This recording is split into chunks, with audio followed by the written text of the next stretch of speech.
Em Atlanta, na Geórgia, um caso em particular iria assombrar especialistas e médicos. O cardiologista Michael Saban também estava estudando experiências de quase morte quando se deparou com um caso extraordinário. Pam's case is unique in the fact that she had her near-death experience at a time that she was fully instrumented and under medical observation.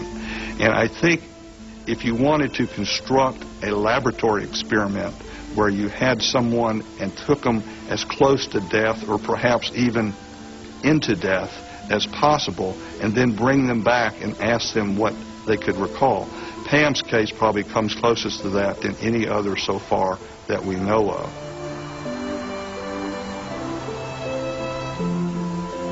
Pam Reynolds era mãe e uma conhecida cantora e compositora, mas em 1991 ela ficou gravemente doente.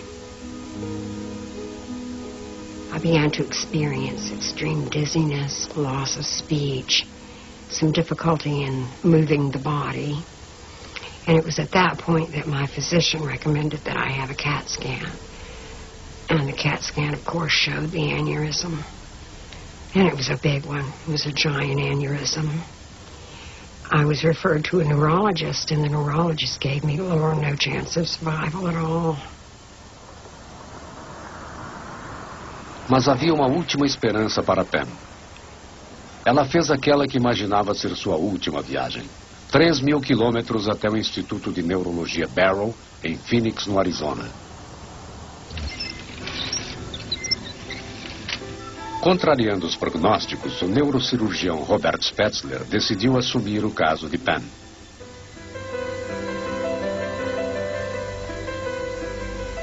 What we're looking at is the aneurysm that she had, which is at the very base of the brain. This is the balloon that can burst and cause this incredible catastrophe in the patient's brain.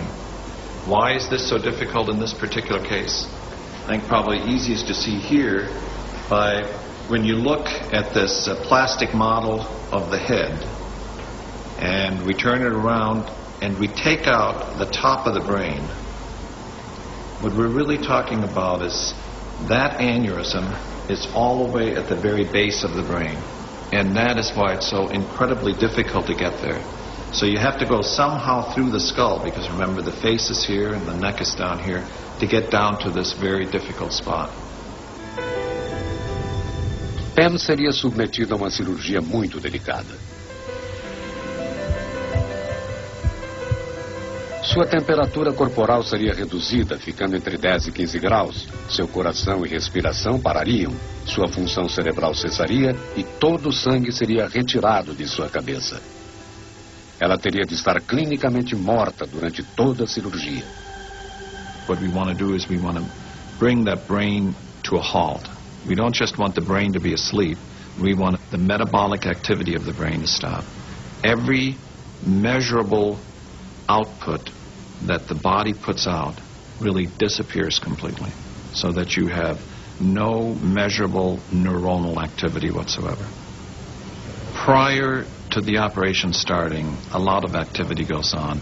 The patient is put to sleep. The eyes are taped shut. There are little clicking devices put in each ear in order to monitor the brain. The patient is then completely covered. The only thing that's really exposed is the area of the head where we work. I don't remember an operating room. I don't remember seeing Dr. Spetzler at all. I was with a fellow. One of his fellows was with me at that time. After that, nothing. Absolutely nothing. Until the sound.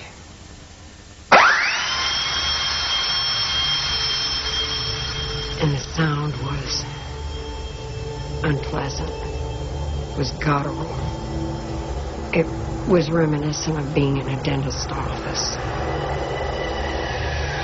And I remember the top of my head tingling, and I just sort of popped out of the top of my head. And I was then looking down at the body. I knew it was my body, but I didn't care. My vantage point was sort of sitting on the doctor's shoulder. I remember the instrument in his hand. It looked like the handle to my electric toothbrush. I had assumed that they were going to open the skull with a saw. I had heard the term saw, but what I saw looked a lot more like a drill than a saw. It even had little bits that were kept in this case that looked like the case that my father stored his socket wrenches in when I was a child. And I remember distinctly hearing a female voice saying, "We have a problem. The arteries are too small. Try the other side." It seemed to come from further down on the table. I do remember wondering, what are they doing? Because this is brain surgery. And what had happened was they accessed the femoral arteries in order to drain the blood. And I did not understand that.